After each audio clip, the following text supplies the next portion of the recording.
নির্বাসন শেষে কলকাতায় ফিরেছেন বাংলাদেশ থেকে বিতাড়িত হওয়া বিতর্কিত লেখিকা তাসলিমা নাসরিন। এসেই বাংলাদেশ ধর্ম রাষ্ট্র আলাদা হওয়ার জন্য আওয়াজ তুলেছেন।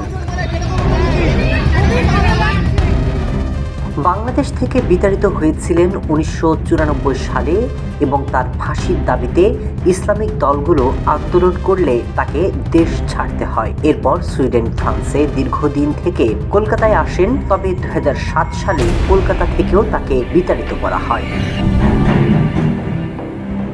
কলকাতায় ফিরে বাংলাদেশের মৌলবাদ নিয়ে কথা বলেছেন।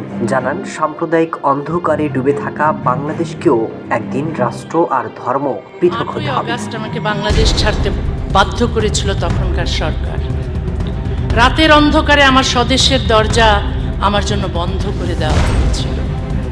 তারপর একের পর এক সরকার এসেছে, কিন্তু সেই দরজা আর খোলেনি।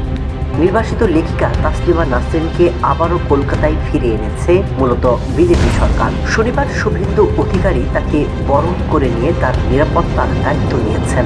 মূলত মুসলমানদের বিরুদ্ধে আওয়াজ তুলতেই শুভেন্দু অধিকারীর এই পদক্ষেপ।